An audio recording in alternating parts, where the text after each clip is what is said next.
प्रभु जी। हमारे गौतम गौतम बुद्ध प्रभु जी भी आ गए, तो समय तो हो गया है। हरे कृष्ण, दंडवत प्रणाम, सभी भक्त को दंडवत प्रणाम।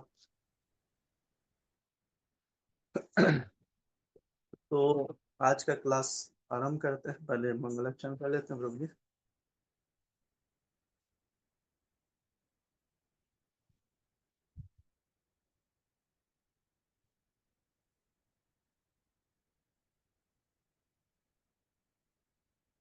ओम अज्ञानतिमिरन्धस्य ज्ञानाञ्जनशलाकया चक्षुरुन्मीलितं येन तस्मै श्रीगुरुवे नमः। श्रीचैतन्यमनोभीष्टं स्थापितं येन भूतले स्वयं रूप कदा मह्यं ददाति स वदन्तिकं वन्देऽहं श्रीगुरुं श्रीयुतपदकमलं श्रीगुरून् वैष्णवांश्च श्रीरूपं सागरजातं सगणललितं तं सजीवं साद्वैतं सावधूतं परिजन सहितं श्री कृष्ण चैतन्य देव श्री राधा कृष्ण पादान सहगण ललिता श्री विशाखान्वितांश्च। हे कृष्ण करुणा सिंधु दीनबंधु जगतपते गोपेश गोपिका कांत राधा कांत नमस्तुते। तप्त कंचन गौरांगी राधे वृंदावनेश्वरी विश्वानुसुते देवी प्रणामी हरिप्रिय। वाञ्छाकल्पतरुश्च कृपा सिन्धुवेव च पतितानां पावनेभ्यो वैष्णवेभ्यो नमो नमो। नमो विष्णुपदाय कृष्णपृष्ठाय भूतले श्रीमते भक्ति वेदांत स्वामी निति नमिने। नमस्ते सरस्वती देवी गौरवाणी प्रचारिणे निर्विशेष शून्यवादी पाश्चात्य तारिणे। जय श्री कृष्ण चैतन्य प्रभु नित्यानंद श्री अद्वैत गदाधर शिवासादि गौर भक्त बिंद।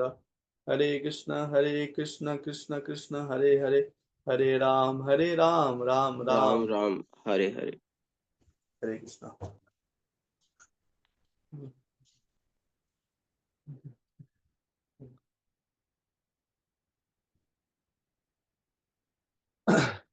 हरे कृष्णा। तो आज हम 24 को लेंगे और 25 को लेंगे। तो सबसे पहले मैं श्लोक को पढ़ रहा हूँ, फिर आप लोग पीछे पीछे और दोहराइएगा। अच्छेद अयम अद्याह अयम अक्लेश अक्लेशद अशिष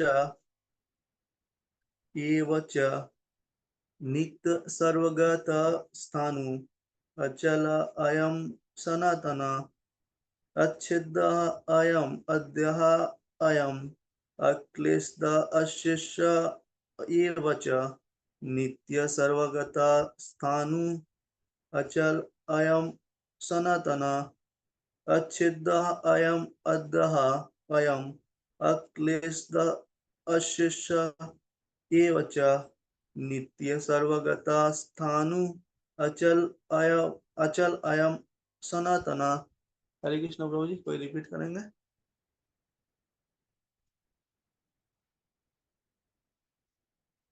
गौतम बिल्कुल। हरे कृष्ण प्रभु जी, धन्यवाद। गौतम। अकेल अयम अदाह अयम अकेल असोसन एव च नित्य स्वर्गगत स्थाणु अचलः अयम सनातनः। हरे कृष्ण प्रभु जी। विरोधी नंदन प्रभु जी। हरे कृष्ण प्रभु जी। हरे कृष्ण। अच्छेद्यः अयम् अद्यायः अयम् अक्लेद्यः असोस्य एव च नित्यः सर्वगतः स्थाणुः अचलो अयम् सनातनः। हीना माता जी, हरे कृष्ण। हरि बोल प्रभु जी, धन्यवाद। हरे हरे कृष्ण प्रभु जी। हरे अच्छेद्य कृष्ण माता। अयम अदाह अक्लेद्य अशोष्यः एव च नित्य सर्वगता स्थाणु अचलः अयम सनातनः। हरे कृष्ण प्रभु। हरि बोल माता जी, धन्यवाद। कृष्ण राधिका माता जी। हरे कृष्ण प्रभु जी, धन्यवाद। हरे कृष्ण माता जी, धन्यवाद। अच्छेदो अयम दोहो अयम केतो अयम शोष एव च नित्य सर्वगता स्थाणु चलोयम सनातन।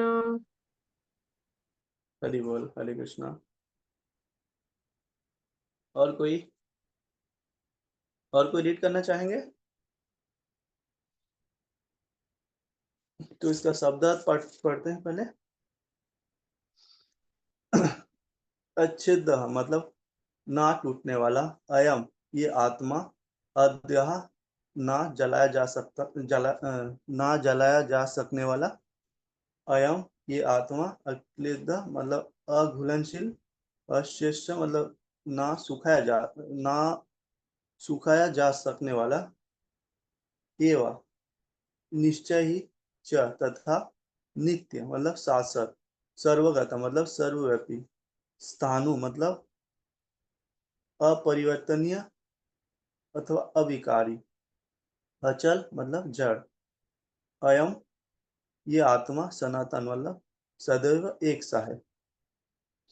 तो इसका अनुवाद, ये आत्मा अखंडित तथा अघुलनशील है, इसे ना जलाया जा सकता है ना ही सुखाया जा सकता है, ये शाश्वत सर्वव्यापी अविकारी स्थिर तथा सदैव एक सा रहने वाला है।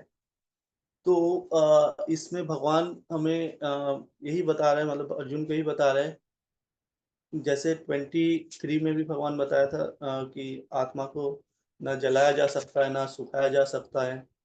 तो उसी को भगवान कंटिन्यू करते हुए आगे भगवान और बता रहे हैं अर्जुन जी को।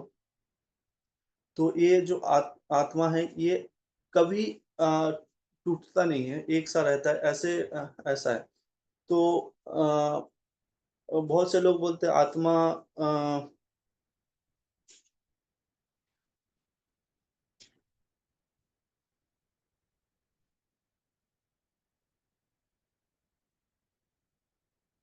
तो आत्मा को अखंडित भी मानते हैं। तो इसका मतलब ऐसा है कि अखंडित प्लस अघुलनशील, आत्मा ना खंडित किया जा सकता है किसी चीजों के द्वारा, उसको ना काटा जा सकता है, ना उसको किसी में घोल दिया तो वो खत्म हो गया, ऐसा नहीं है। आत्मा अपना अस्तित्व पे ही रहता है।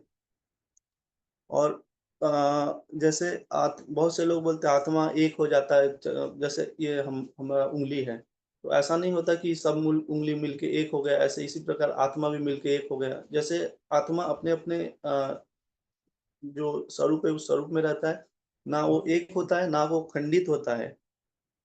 तो इसी प्रकार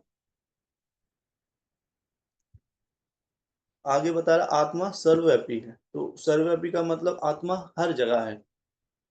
हर जगह है मतलब ऐसा नहीं कि एक ही आत्मा हर जगह है, अलग अलग आत्मा है। जैसे मैं एक आत्मा हूँ, आप लोग सब एक एक अलग अलग आत्मा हो। ऐसा नहीं कि जो मैं बोल रहा हूँ वो भी मैं हूँ, वो भी जो आत्मा है, या जो आप लोग सुन रहे हो वो भी आप लोग वही आत्मा हो, ऐसा नहीं है। तो सारे आत्मा अलग अलग होता है। मैं सब आत्मा का जैसे हम लोग पीछे पढ़े कि आत्मा क्या होता है, शाश्वत मतलब अपना मतलब उसका खुद का अस्तित्व है। और आत्मा ऐसा नहीं कि सब सारे आत्मा एक है, ऐसा नहीं है, सारे आत्मा अलग अलग है। और भगवान आगे बता रहा है कि इसको कभी जलाया नहीं जा सकता।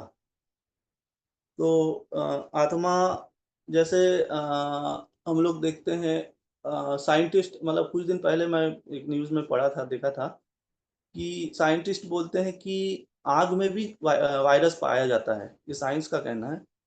तो मतलब आग में भी वायरस है, मतलब वायरस तो क्या है, आत्मा ही है। तो आग आग में भी वायरस है, मतलब आत्मा है। तो उसी प्रकार जैसे सूर्यलोक में है, सूर्यलोक में भी हम लोग क्या देखते हैं, उसमें सूर्यदेव रहते हैं, उनका रथ है, घोड़े 5 घोड़े का रथ। उसके बाद उनका सूर्यलोक के जो वासी है उन लोग रहते हैं, तो उनके शरीर में अग्नि तत्व ज्यादा पाया जाता है। तो आग में भी आत्मा होते हैं। तो इस प्रकार मतलब भगवान बता रहे हैं सर्वव्यापी मतलब हर जगह आत्मा है। उसी प्रकार हम लोग जल में देखेंगे, कुछ ऐसे आत्मा भी होंगे जिसको ऐसा शरीर दिया गया जो जल में रह सकता। तो अगर आत्मा जल में सूख जाता, आत्मा जल में अगर भीग जाता तो वो जल में नहीं रह सकता था, जल वाला शरीर वो नहीं, मतलब जो उनको मिला है उस शरीर में वो नहीं रह सकता था। तो जल में जैसे ही जाता वो आत्मा खत्म हो जाता। तो ऐसा नहीं होता, तो आत्मा जल में भी रहता है। उसी प्रकार देखते हैं कुछ आत्मा वायु में भी रहता है, बैक्टीरिया वायरस वायु में होते हैं। उसी प्रकार जैसे पशु पक्षी सॉरी पक्षी होते हैं, वायु में रह सकता है। तो इस प्रकार आत्मा को शरीर दिया जाता है कि सर्वव्यापी है। उसी प्रकार जैसे हम देखते हैं कि जमीन के नीचे बहुत से कीड़े मकोड़े होते हैं, उन लोग अगर ऊपर आ जाए तो ऐसे बहुत से कीड़े मकोड़ा है जो मर जाएंगे, तो उनको भी ऐसे शरीर दिया गया कि वो कीड़े मकोड़े के अंदर रह सके। तो इस मतलब भगवान सर्वव्यापी का मतलब ऐसे समझा रहे हैं कि आत्मा सब जगह है, लेकिन वो हर आत्मा अलग अलग है। ऐसा नहीं कि एक ही आत्मा हर जगह है, सारे आत्मा, तो ऐसे भगवान बता रहा है। और आगे बता रहा है भगवान अविकारी, मतलब ऐसा है कि वो स्थिर सा रहता है, ठीक है। अविकारी है, मतलब उसमें कोई परिवर्तन नहीं आता। ऐसा नहीं कि आत्मा अभी आज जैसे अभी पिछले श्लोक में हम लोग पढ़े हैं कि बाल के जो अग्रभाग होता है उसका 10,000 टुकड़ा करके एक टुकड़ा निकालेंगे तो आत्मा का साइज बताया जा रहा है। तो ऐसा नहीं कि आत्मा का साइज आज मानव शरीर में है तो वही है, और कल चींटी शरीर में जाएंगे तो उससे छोटा, या हाथी के शरीर में जाएंगे तो और बड़ा हो जाएगा, ऐसा नहीं है। तो आत्मा स्थिर सा रहता है, सदैव एक सा, मतलब परिवर्तन आत्मा का नहीं होता है, एक सा रहता है। यही भगवान बार बार समझा रहा है। और शाश्वत मतलब चिरस्थायी, ऐसा नहीं कि आत्मा आज है, कल हम मर जाएंगे और आत्मा भी खत्म हो जाएंगे, या हम जब इस पृथ्वी में आए हम मानव शरीर पाए उससे पहले आत्मा नहीं था, ऐसा नहीं। आत्मा पहले भी था, अभी भी है, और आगे भी होंगे। तो इसमें भगवान बता रहे आत्मा चिरस्थायी, हमेशा एक सा रहने वाला, शाश्वत। तो इसमें तात्पर्य कोई पढ़ेंगे? हरे कृष्णा। हाँ प्रभु जी।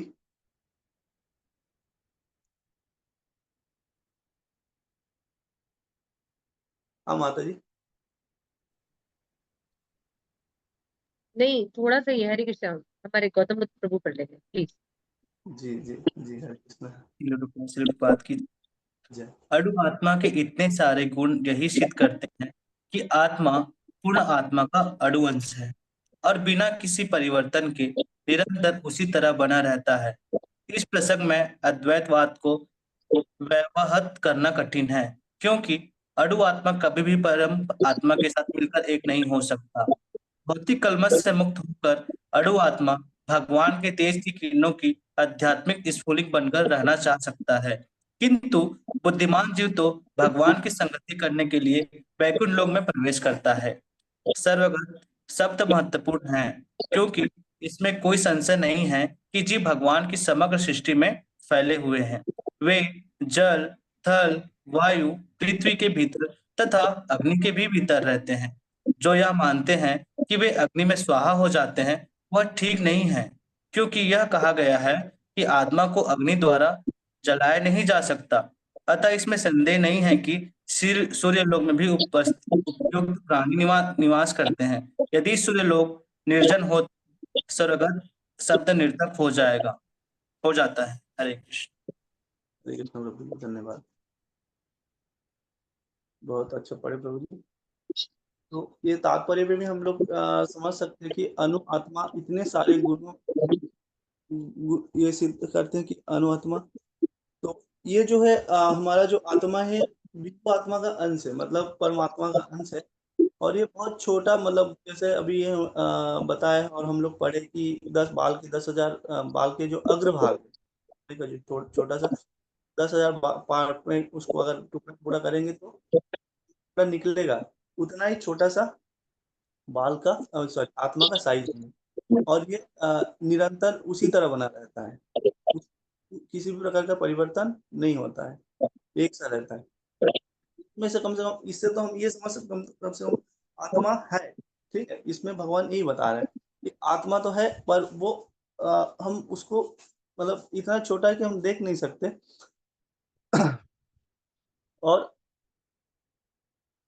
और ऐसा है कि वो परमात्मा के साथ मिलके भी एक नहीं हो सकते। बहुत से लोग बोलते हैं, ऐसे बहुत सी संस्था भी है आज के समय में कि बोलते हैं कि हम परमात्मा के साथ मिलेंगे, हम ऐसे मंत्र जपेंगे, ध्यान लगाएंगे, और एक समय क्या होगा, परमात्मा के साथ हम लोग मिल जाएंगे। तो ऐसा नहीं है, ऐसा नहीं होता। जैसे अभी बताया, जैसे मेरा 2 उंगली मिलके एक नहीं हो सकता, उसी प्रकार हम भगवान के साथ मिलके एक नहीं होंगे। भगवान हमें अलग से उसमें जो भी शरीर देंगे आध्यात्मिक या हमारे कर्म के अनुसार, तो उसको वो शरीर में हम रहेंगे और आत्मा और परमात्मा एक नहीं होता।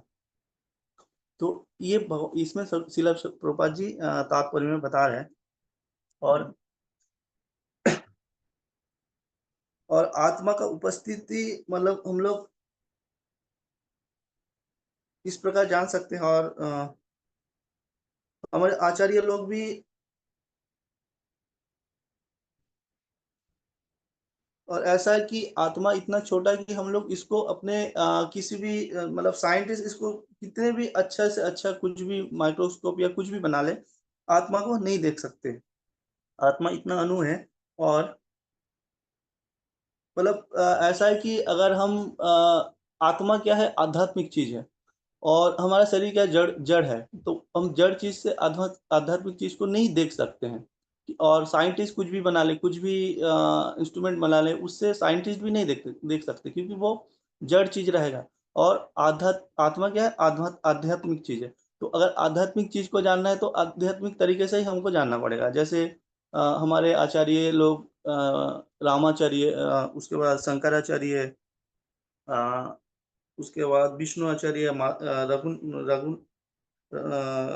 निम्बाक स्वामी, भगवान चैतन्य, इन लोग क्या है, खुद बोल के मतलब हमारे हमको शिक्षा देके गए हैं कि आत्मा तो है, लेकिन उसको हमको जानना है तो उसी तरीके से जानना पड़ेगा, ना कि हम जड़ कुछ भी इंस्ट्रूमेंट से हम आत्मा को जान सकते हैं।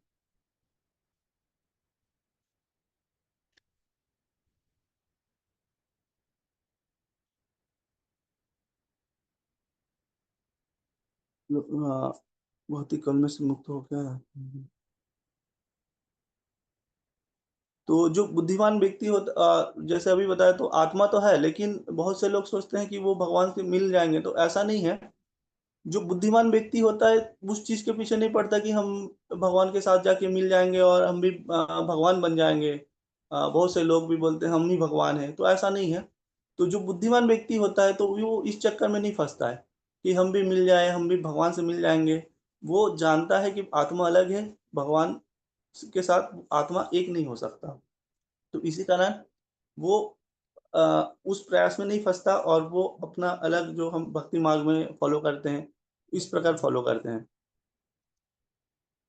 और आगे बता रहे हैं,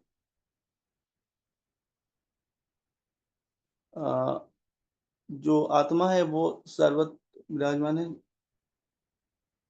मतलब अभी जैसे बताया, मैं आत्मा हर जगह उपस्थित है, वायु में, जल में, अ, अंतरिक्ष में भी आत्मा है, ऐसे इसमें प्रभुपाद जी लिखे हैं। तो आग में भी है। तो जैसे अभी जस्ट मैं एग्जांपल मतलब बता रहा था, तो उसी प्रकार है।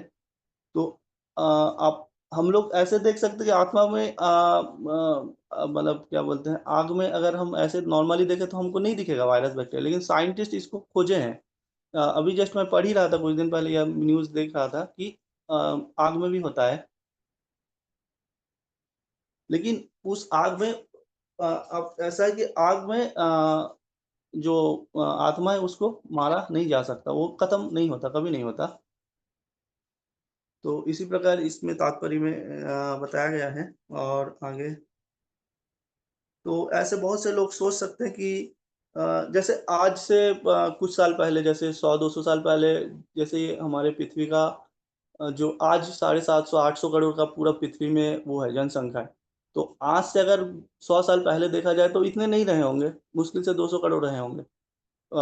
तो बहुत से लोग बोलेंगे आत्मा का जन्म नहीं होता, तो इतने सारे नए शरीर कहाँ से आ रहे हैं।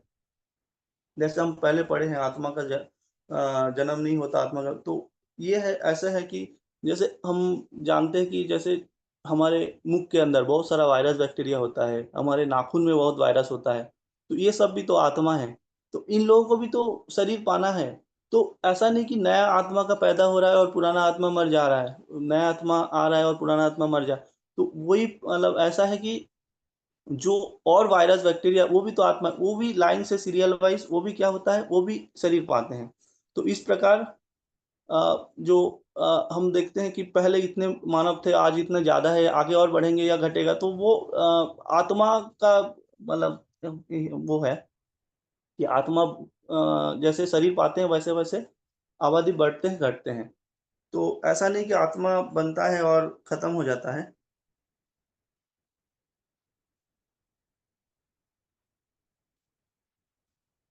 तो इस प्रकार था ये श्लोक का तात्पर्य। प्रभु जी आगे का करें कि आप लोग कुछ ऐड करेंगे?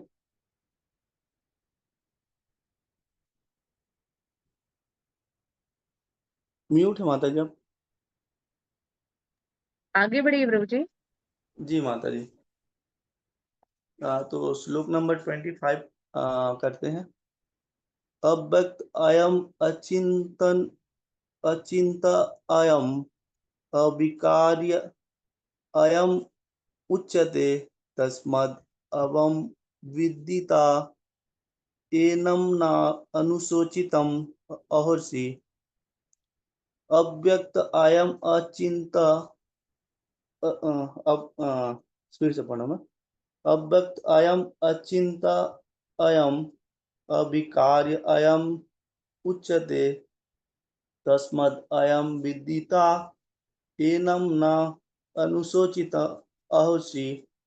अव्यक्त अयम अचिंत अयम अविकार्य अयम उच्यते तस्माद् एवं विदिता एनं न अनुशोचितम अहर्षि।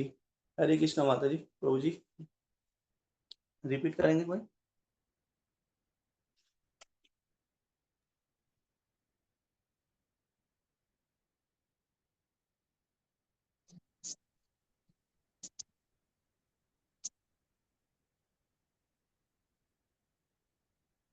हाँ प्रभु जी, रविंद्र प्रभु जी। हरे कृष्ण प्रभु जी। हरे कृष्ण। अव्यक्तोऽयम् अचिन्तयोऽयम् विकार्यो अविकार्यो अयम् उच्यते तस्मात् देवं विदित्वैनं न अनुशोचितुम् अर्हसि। हरे कृष्ण। धन्यवाद प्रभु जी। गौतम प्रभु जी। श्री कृष्ण प्रभु जी। हरे कृष्ण। अव्यक्तो अयम् अचित्यो अयम् अविकार्य अयम् उच्यते तस्मादेवं विदित्वा एनं न अनुशोचितुम् अर्हसि। धन्यवाद प्रभु जी। माता जी हरे कृष्ण।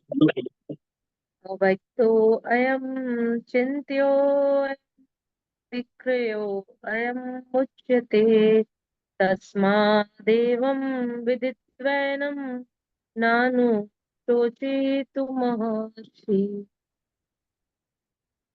हरे कृष्ण। धन्यवाद माता जी। कोई और पढ़ेंगे?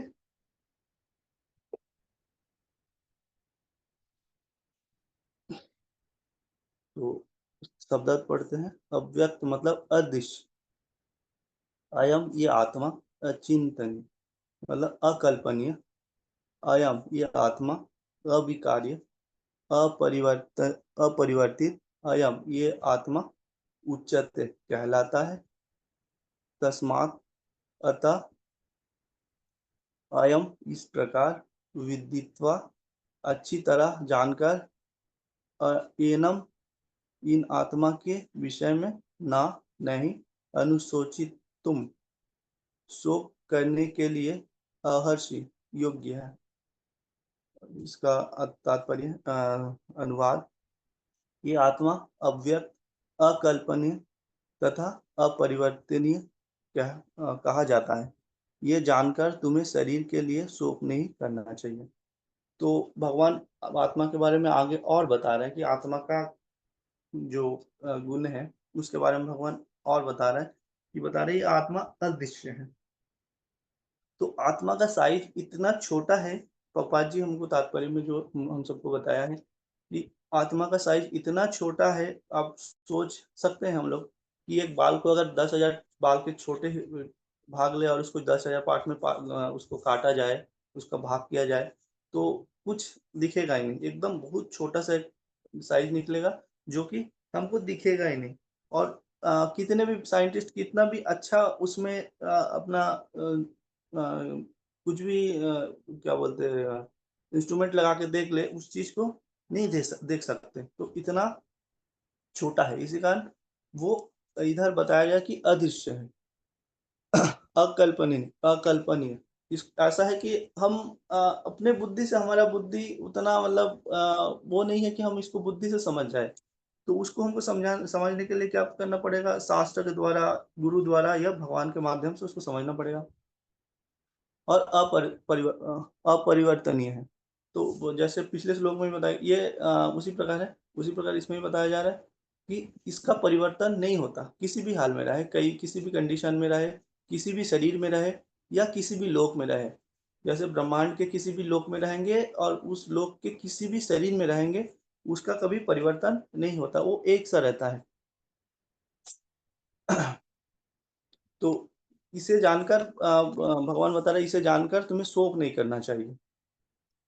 तो कोई तात्पर्य पढ़ेंगे? जी प्रभु जी। जी हरे माता जी। प्रभु जी। जैसा कि पहले कहा है, आत्मा इतना सूक्ष्म है कि इसे सर्वाधिक शक्तिशाली सूक्ष्मदर्शी यंत्र से नहीं देखा जा सकता, अतः यह अदृश्य है।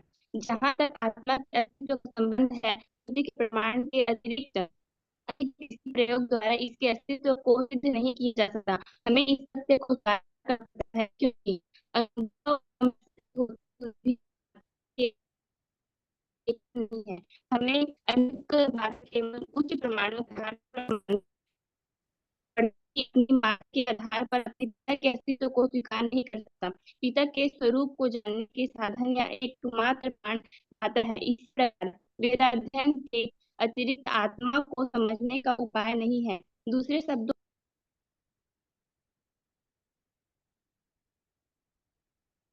माता जी आपका आवाज अटक गई। हरे कृष्णा। हरे कृष्णा माता जी।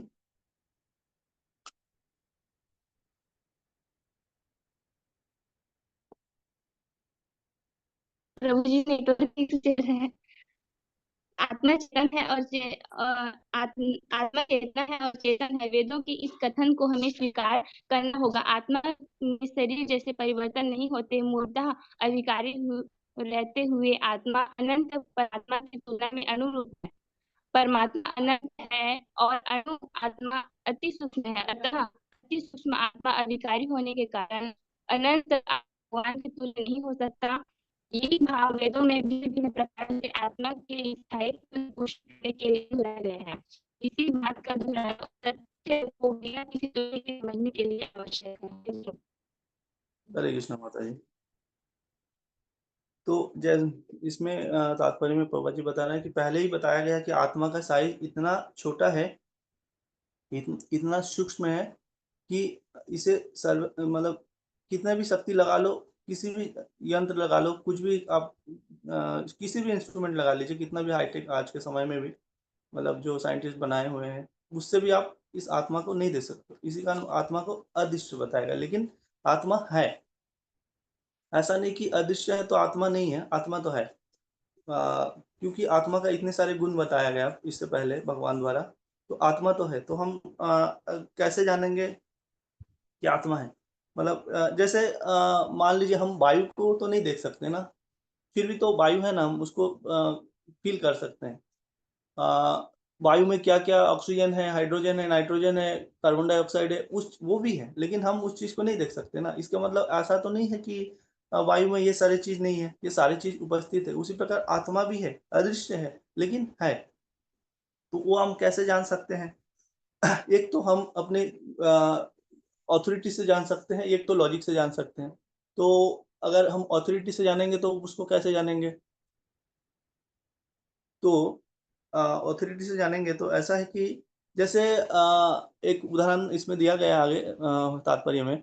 जैसे एक बच्चा है, वो बच्चा अपने पिता का परिचय अगर उनको जानना है सटीक, तो वो माँ ही जानती है और अदर्स कोई नहीं जानती। तो उसी प्रकार शास्त्र मतलब ऐसा कि और ऐसा बताया जा रहा है कि अ, और ये एक ऐसे जान सकते हैं, एक लॉजिक से जान सकते हैं। जैसे अगर माँ नहीं बताएँगे तो क्या करना पड़ेगा? डीएनए टेस्ट करना पड़ेगा। डीएनए टेस्ट ऐसा बताते हैं, एक साइंटिस्ट ने ऐसे बताया कि अगर एक माँ अगर नहीं बताए कि ये इसका पिता कौन है, तो अगर सारे पुरुषों का इस दुनिया में जितने सबका अगर डीएनए टेस्ट कर लिया जाए तो 800 साल बाद पता चलेगा कि 800 साल बाद 200 लोग ऐसे निकलेंगे और उन 200 में से हो सकता है कोई उसका बाप ना निकले।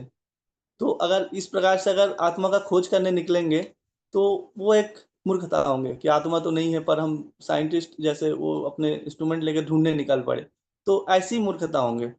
और दूसरे ऐसे भी अगर जैसे मान सकते हैं कि जैसे एक बच्चा है, वो कभी फोन नहीं देखा होगा, पहली बार फोन देखा, अपने पिता से पूछा कि ये फोन क्या, ये क्या चीज है, तो पिता ने बताया फोन है। उसका दोस्त ने पूछा क्या है, फोन है। और उसके दोस्त ने पूछा फोन है, तो बच्चे तो सच, तो आखिरी तक जो पहुंचेगा वो सच बताएगा ना कि बच्चा हाँ ये फोन ही है, फोन, मेरे पिता फोन बताए तो फोन, बच्चे लास्ट तक फोन सच बताए ना। तो इसी प्रकार अगर आत्मा को ढूंढने निकलेंगे तो हम शास्त्र का सहारा लेना पड़ेगा। जैसे शास्त्र में भगवान किनको ज्ञान दिया, ब्रह्मा जी नारद जी को ऐसे सीरियल वाइज ज्ञान देते रहे, और लास्ट प्रभुपाद जी से हमारे गुरु महाराज और हम तक ये ज्ञान पहुंचे। तो इसी प्रकार हम ज्ञान को ले सकते हैं, ना कि हम अगर कुछ माइक्रोस्कोप लेके अगर आत्मा को ढूंढने पड़े तो हम नहीं ढूंढ सकते हैं। तो ये हमारे लिए बहुत बड़ा मूर्खता होंगे।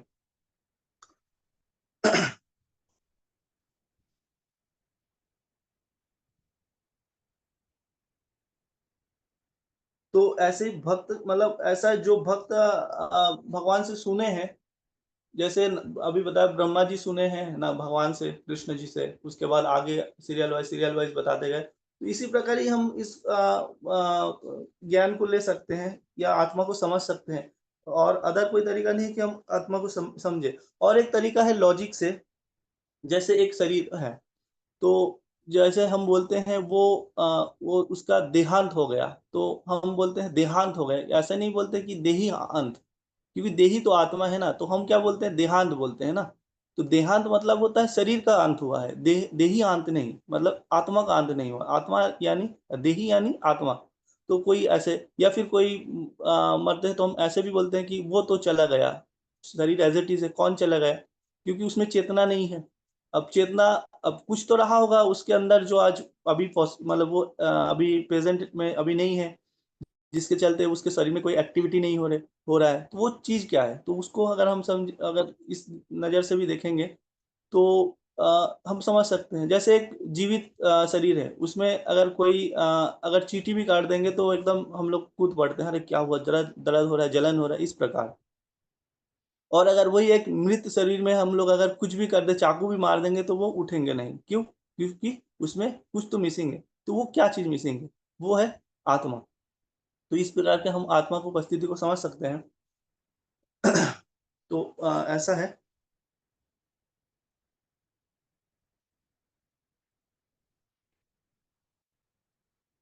तो जैसे इसमें ऐसे है, आत्मा अदृश्य है लेकिन आत्मा है। तो ये सारी चीज से हम ये समझ सकते हैं।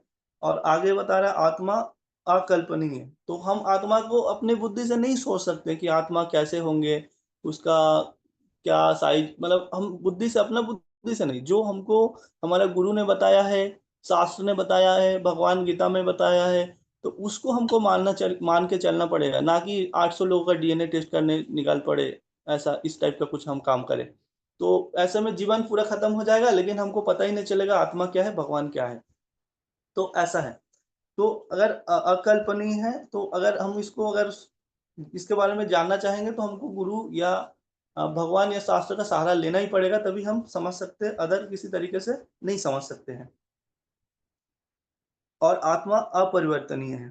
तो जैसे अभी पिछले श्लोक में भी बताया, तो ऐसा नहीं कि आत्मा अभी हम इस श्लोक में है तो हम बाल के अग्रभाग के 10,000 भाग के एक भाग ये साइज है, या हम हमारा मोक्ष हो जाएगा, या हम नरक जाएंगे, या हम स्वर्ग जाएंगे, या हम दूसरे योनि में जाएंगे। तो ऐसा नहीं कि हमारा आत्मा का जो, मतलब हमारा जो साइज है आत्मा, वो हम मतलब वो बड़ा हो जाएगा, छोटा, या उसका मतलब कुछ साइज का परिवर्तन ऐसा नहीं होगा। वो स्थिर, एक एकदम अविचलित एक जैसे रहता है।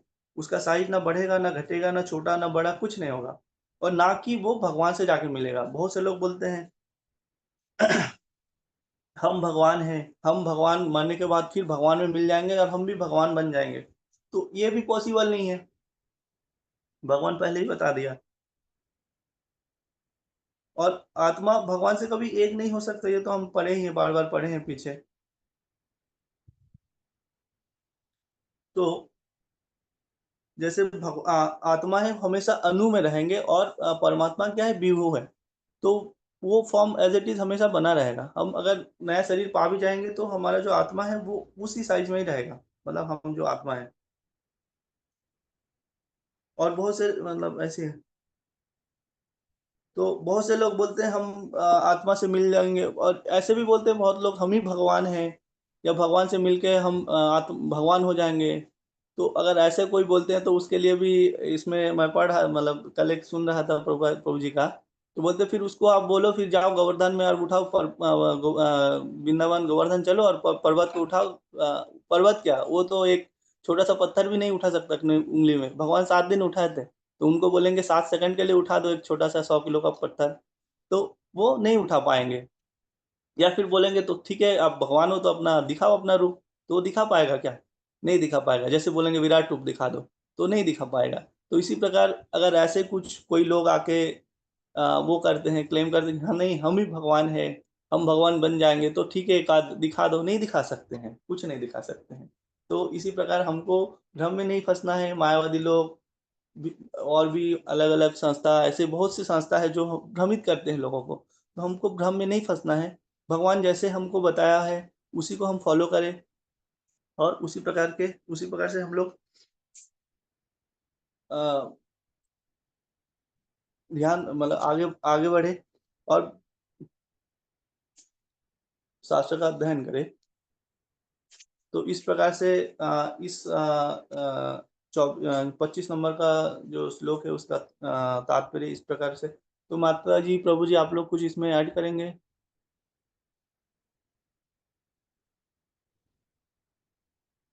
तो क्या करें, आगे बढ़े माता जी कि क्या करें?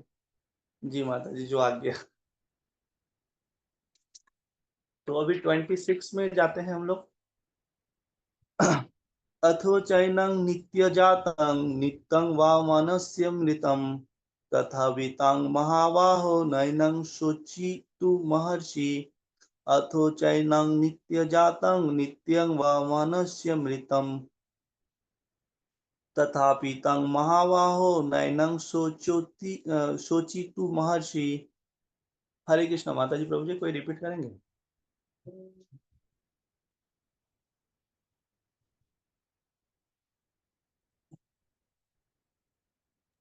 हाँ प्रभु जी। हरे कृष्ण प्रभु जी, धन्यवाद प्रणाम। धन्यवाद प्रणाम माता जी।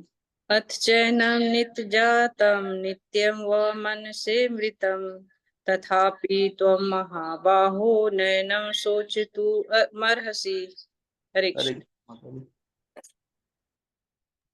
हरे कृष्ण प्रभु जी। प्रभु जी।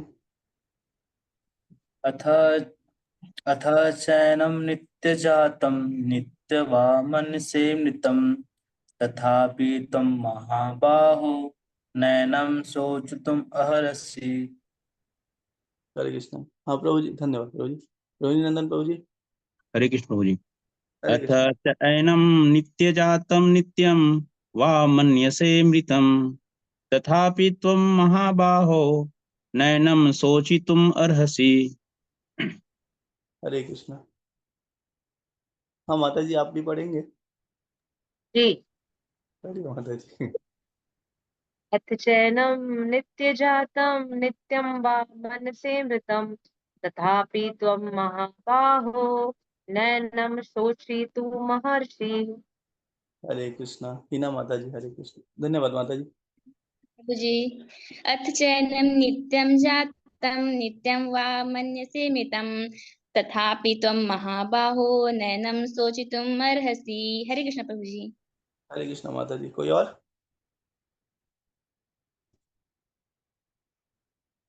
तो तात्पर्य पढ़ते हैं, सॉरी शब्द अर्थ पढ़ते हैं।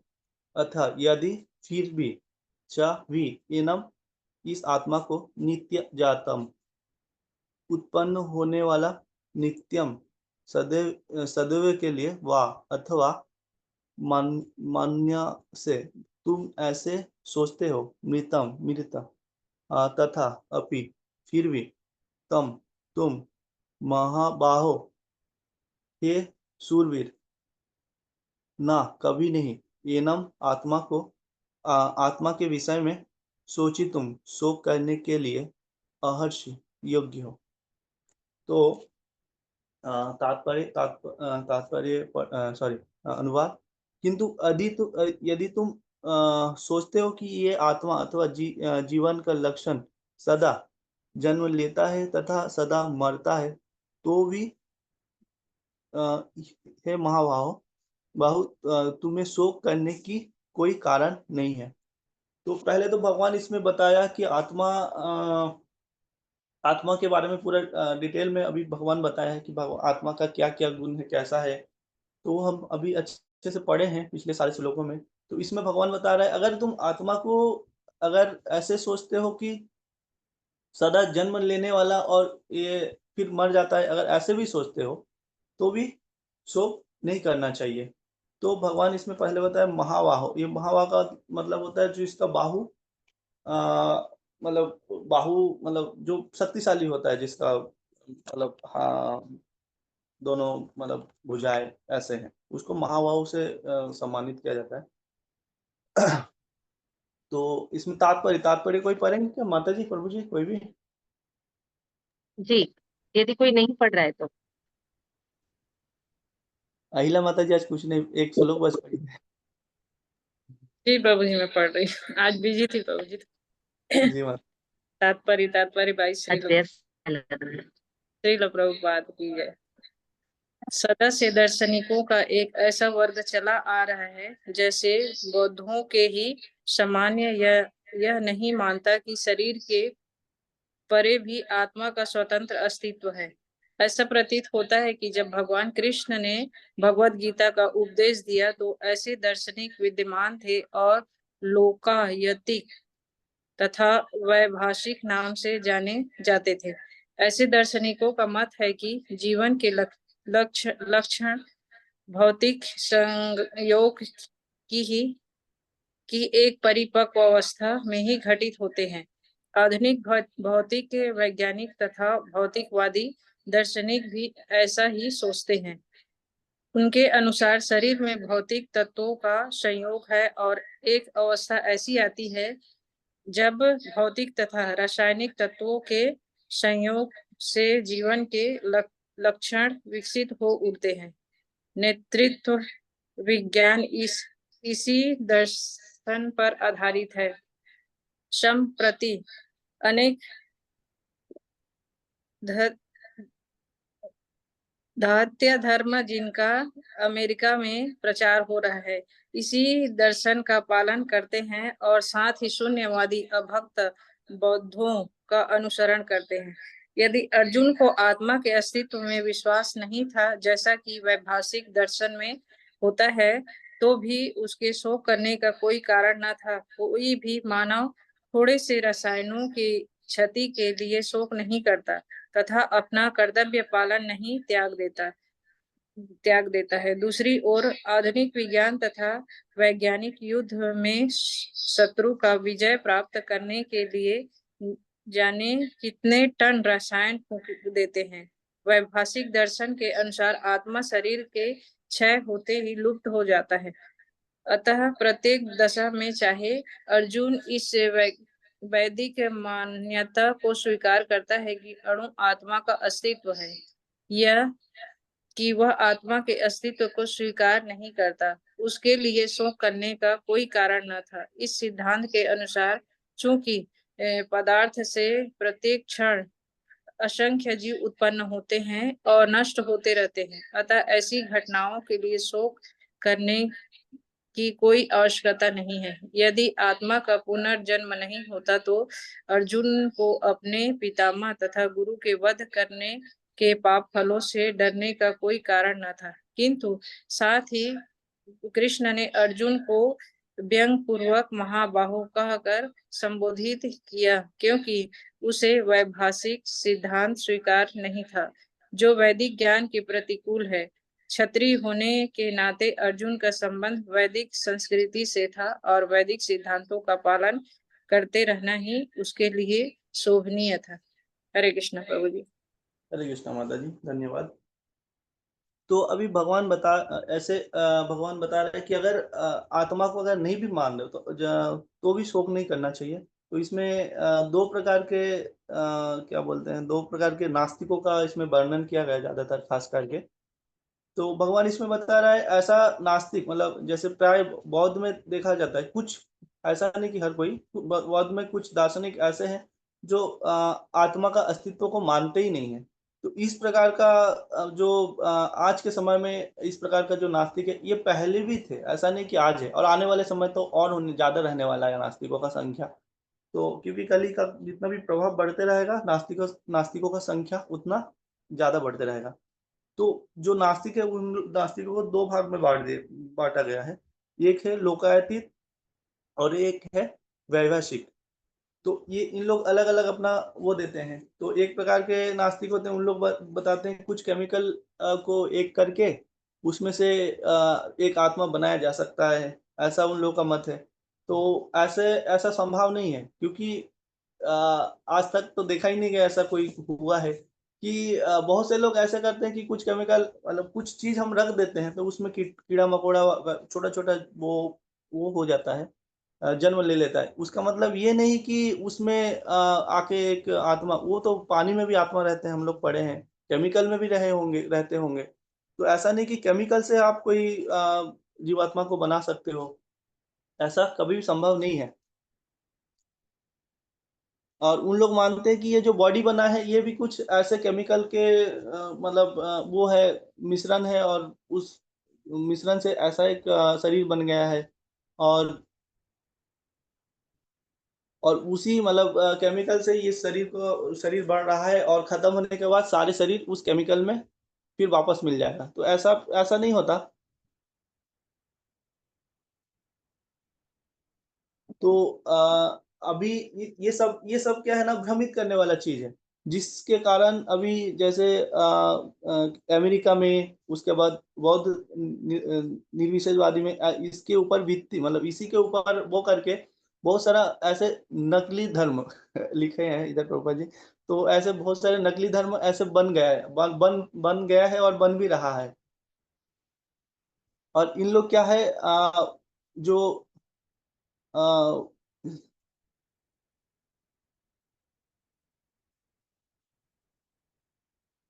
तो इसमें पापा जी, इसमें तात्पर्य लिखा है, अगर ऐसे भी अगर अर्जुन सोचता है कि कुछ केमिकल से आत्मा बना है, ये शरीर बना है, और फिर मरने के बाद फिर ये आत्मा शरीर सब केमिकल में मिल जाएगा, तो ये भी इस तरीके से भी, अगर ऐसा तो नहीं है, ऐसा नहीं होता है, फिर भी अगर ऐसा भी होता है बता रहे हैं, तो भी अर्जुन को शोक नहीं करना चाहिए, क्योंकि ये फिर तो ये केमिकल है। तो ऐसे करके प्रभुपाद जी लिखे हैं। तो ऐसे आगे भी लिख रहा है कि ऐसे इस समय हम लोग देखते हैं कि ऐसे बहुत सारे, मतलब कई और टन टन केमिकल, और क्या करते हैं, जब लड़ाई होता है एक दूसरे देश में, या फिर कोई क्या बोलते हैं, मिसाइल बनते हैं, तो उसमें कई सारे ऐसे केमिकल उसमें खराब कर देते हैं। तो अगर देखा अर्जुन के, मतलब ऐसे क्या बोलते हैं, वैभाषिक हिसाब से देखा जाए, तो भी अर्जुन को शोक नहीं करना चाहिए, क्योंकि तो ये तो केमिकल है, और केमिकल फिर विनष्ट हो जाएगा, तो इसमें अर्जुन को शोक नहीं करना चाहिए।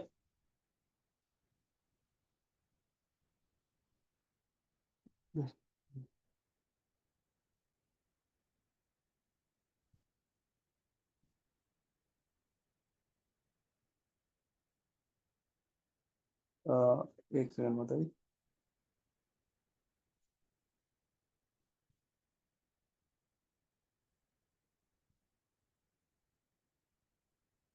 तो इसमें आगे और बता रहे हैं प्रभुपाद जी कि अगर ऐसा है तो जैसे अर्जुन, ऐसा तो नहीं है कि अर्जुन नहीं मान रहा है, लेकिन फिर भी इसमें बता रहे हैं कि अगर ऐसा भी मानते हैं कि केमिकल से बन रहा है और ये सारे केमिकल का है, तो जैसे उनका आचार्य गुरु पितामह, उनके लिए भी उनका भी फिर हत्या का पाप नहीं लगेगा, क्योंकि ये तो केमिकल को मार रहा है। तो इस प्रकार से अर्जुन को शोक नहीं करना चाहिए किसी के लिए। और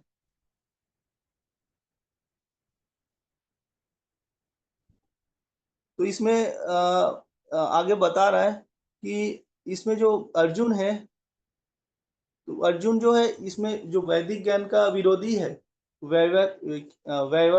वैवैशिक लोग, उनका जो मतवाद है उसको अर्जुन स्वीकार नहीं करता है, क्योंकि वो तो बस समझाने के लिए भगवान बता रहा है। और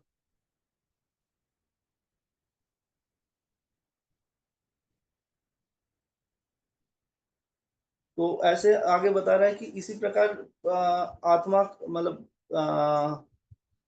वैदिक वर्ण समझना।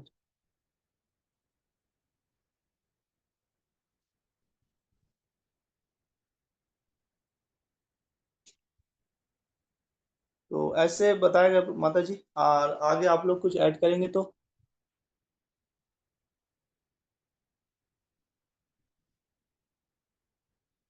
माता जी आप म्यूट हैं।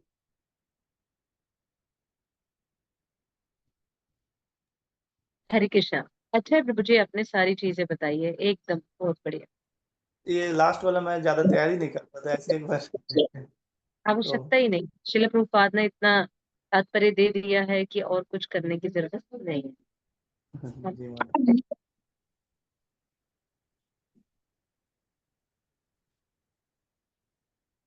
किसी का तो कोई किसी का प्रश्न हो किसी आत्मा से संबंध में तो इसलिए सकारात्मक प्रभु जी से पूछ सकते हैं।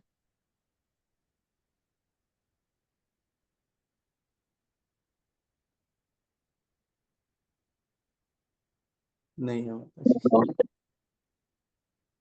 हम लोग सबको पता है, हम लोग ज्ञानी लोग हैं।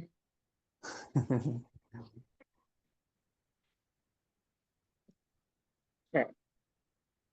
है, ठीक है, सबको आगे बढ़े। जी माता जी समय हो गया है। अच्छा, तो क्लास यहीं पे विराम दे। जी माता जी सब मिलकर हरे कृष्ण मंत्र कर लेते हैं। हरे कृष्णा हरे हरे कृष्णा हरे कृष्णा कृष्णा कृष्णा हरे हरे, हरे राम राम राम हरे हरे। शिल प्रभुपाद की श्री जय। भक्त वृंद की जय। जय। गुरु है भगवान। श्रील प्रभुपाद की जय। निताय गौर प्रेमानंदे। हरि हरि हरि बोल। इस सकारात्मक प्रभु की जय। जय। भगवान की जय। शिल प्रभुपाद।